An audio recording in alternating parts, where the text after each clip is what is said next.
doon niya pala. Buti na lang naka-glitters ako. Welcome to the show. Hindi biro ang pagsabayin ng pagiging isang single parent habang nagpapatakbo ka ng negosyo. We can't do it alone. Exactly. Gustuhin ko man sabihin, I'm all of that. Paano mo binabalance? And what inspires you to keep going? Kawa ka lang. Kasi kahit parang sarado pa yung pinto. Kasi pag bumukas yung pinto, ready ka na. Ako si Rhoda Castro Kaliwara na naniniwalang pag may negosyo, may trabaho. Maliit man or malaki, sana marami kayong natutunan dito sa Negosyente. Ako si Rhoda Castro Kaliwara, your resident Pinay entrepreneur. At ito ang Negosyente.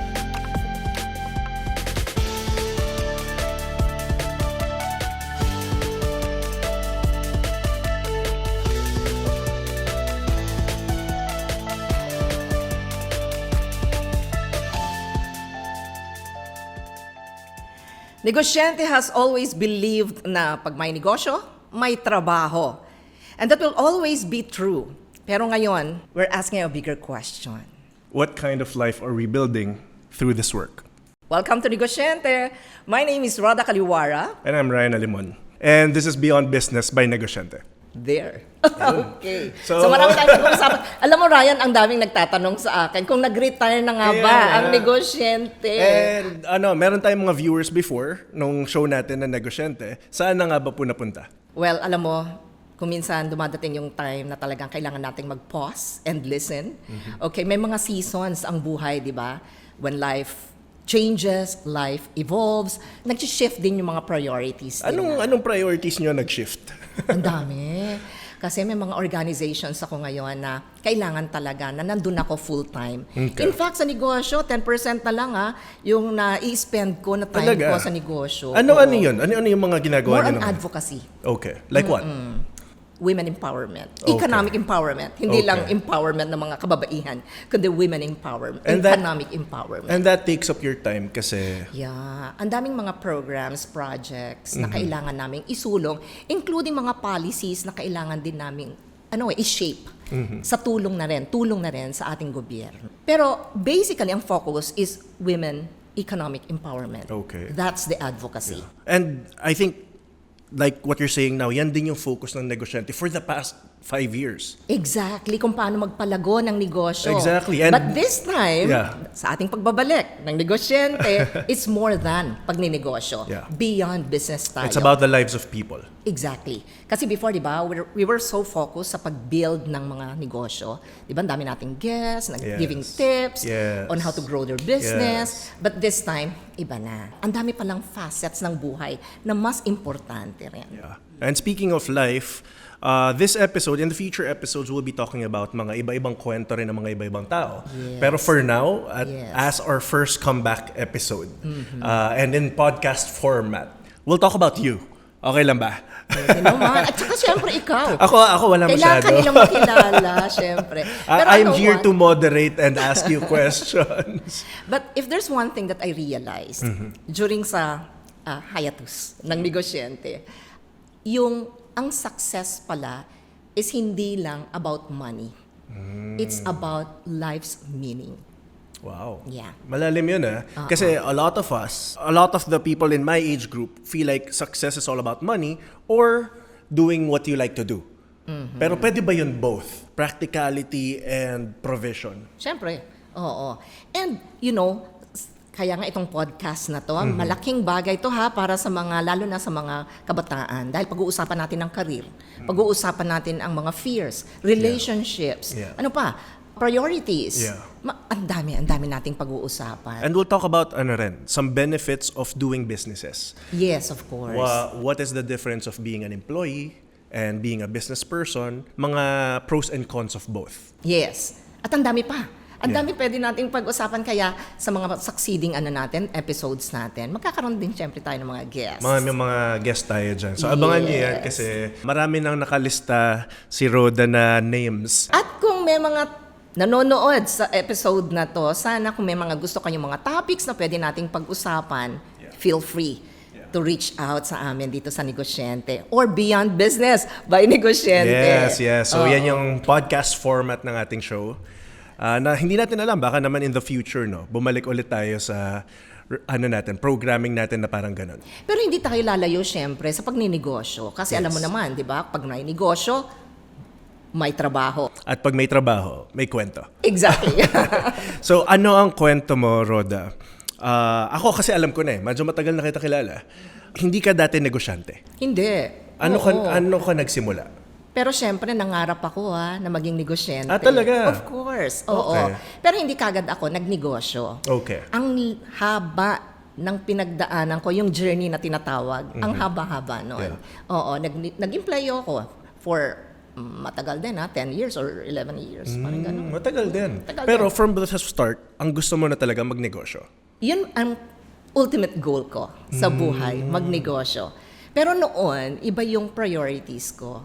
Ang priority ko dati is kumita ng pera dahil mahirap ang buhay. Yes.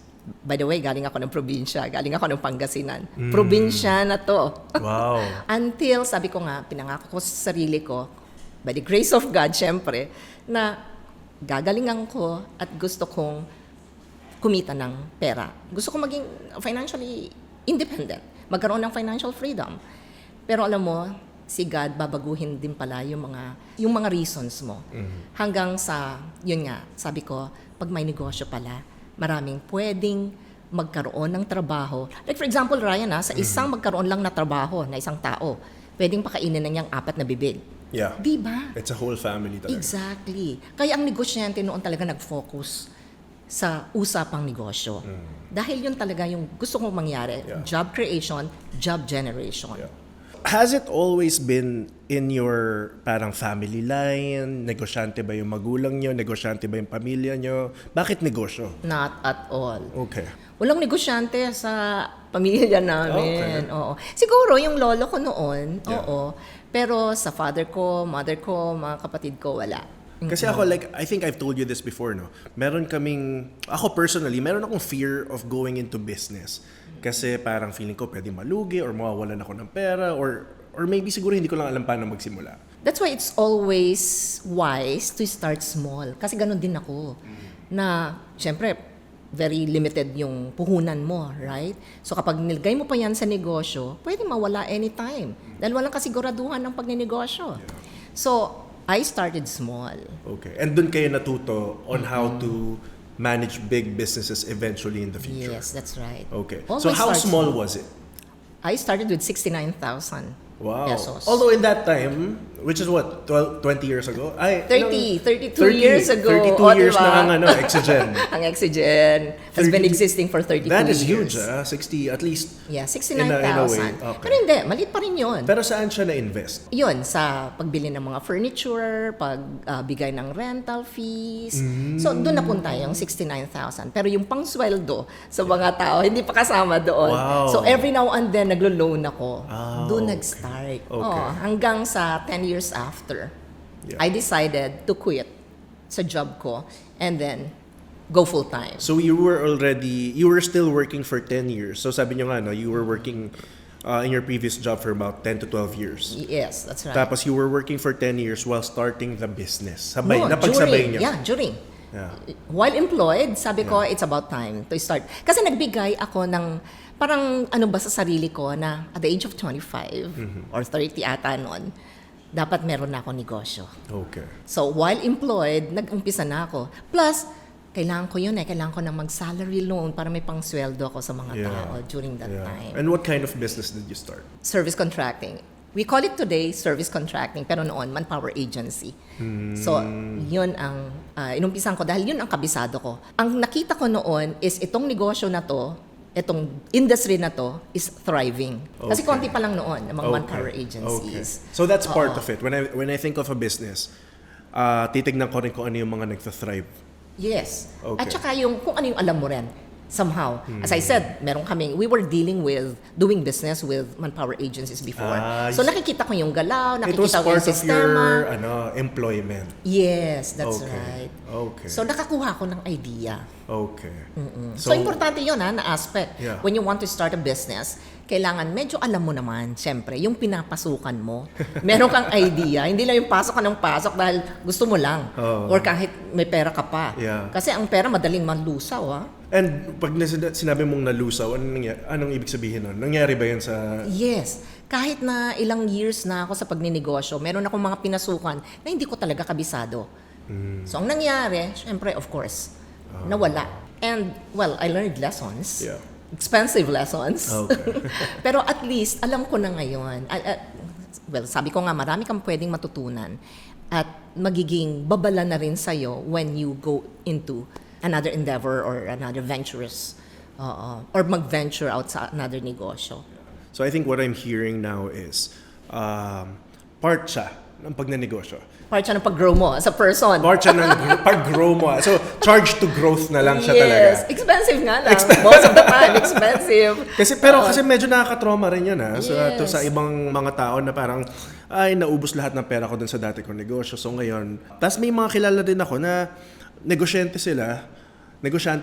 Tapos bumalik na rin sila sa pag-iempleyado. Well, that happens. Kaya nga, it's so important din, sabi nga nila, don't put all the eggs in one basket. Oh, that's good. Pero sa pagninegosyo, lalo na't nag-uumpisa ka sa pagninegosyo, kailangan ng focus. 100% na attention. Yeah. When you say focus, what does that mean? Ikaw lahat. Dapat alamin mo lahat. When I started the company, ako ang HR. Ako ang nasa recruitment. Ako ang nasa payroll. Ako ang nasa sales. Ako ang nasa marketing. Everything. Kaya alam na alam ko. Ikaw lahat, hindi naman sa dahil para sa'yo lahat mapunta ng yung kita, no? When I was starting kasi, syempre, with a very limited capital, kailangan mong pagkasyahin. Ganon. Sometimes may mga hindi na ako magmimerienda. Tinitipid kong pagkain. Lahat talaga pwede kong tipirin para lang mapagkasya kung ano yung ininvest ko, ano yung kakayahan ko. That's so important. Wow. Ibang level of dedication and commitment. Were you And determination. Determination. Did you have a Yeah. family na back then? Wala pa. I was Wala pa. single pa. You were single pa. Yes. Okay. Oo. Pag may pamilya na, ibang usapan na yan. Nako, ibang-iba na. Kasi syempre, nagbabago na rin ang priorities Yes. mo. Iba na yung time na dapat na nasa Yes. pamilya. Even finances, Oo. Actually, and yung nga yun hindi na pwedeng puro negosyo na lang Hindi. inaasikaso nyo nun. Yeah. Kasi nagkaanak na rin kayo at some point. At kapag pinag-usapan yan, marami akong regrets. Okay, Oo, wow. lumalaki ang anak ko. We will Nako, reserve that for another episode. Siguro i-invite natin yung anak nyo. Marami tayong pag-uusapan Kasama sa about episode na that, yan. right?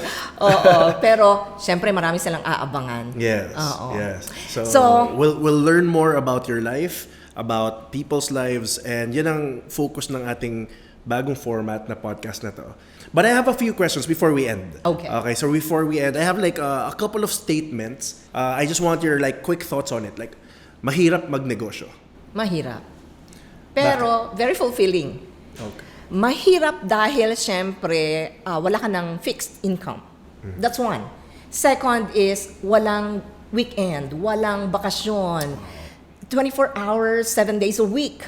Ganon ang pagninegosyo. Even kahit na pagtulog mo pa lang, iniisip mo pa ano kayang papasweldo ko? Paano ko ba pakikisamahan ng mga tao? Ano bang mga trabaho pa ang pwede kang i-offer? Those are the things na iisipin mo talaga. Pero very fulfilling. Sa anong paraan, syempre nakakapagbigay ka ng trabaho. And sabi ko nga, sa isang trabaho, sa isang tao na mabigyan mo ng trabaho, pwedeng 4-5 bibig ang pwede niyang pakainin. Doon pumapasok yung fulfillment sa buhay mo. Another statement is, ang pagnenegosyo, may pinipiling klaseng tao yan. Well, it's open naman to everyone.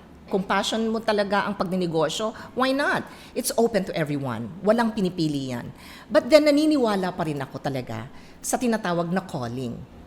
Or kanya-kanya talaga ang purpose sa buhay natin, right? Kung minsan, ang purpose mo pala is pagalingin ang mga may sakit. Ikaw ay doktor, called to be a doctor, you're Right. called to be a teacher, you're Right. called to be an architect or an engineer. At meron ding tinatawag na, yun nga, calling sa pagninegosyo to create and generate more jobs. That's really good. So, babalik tayo. Marami pa tayong pag-uusapan, Rai, Yes, ha? and in the future episodes, we'll have some guests dito. That's it for now. It's a very short episode. And this is Negosyente, where we talk about negosyo, buhay, and everything in between. Dahil ang pagninegosyo, for sure, may trabaho. At pag may trabaho, may kwento. This is Beyond Business. Bye, negosyante!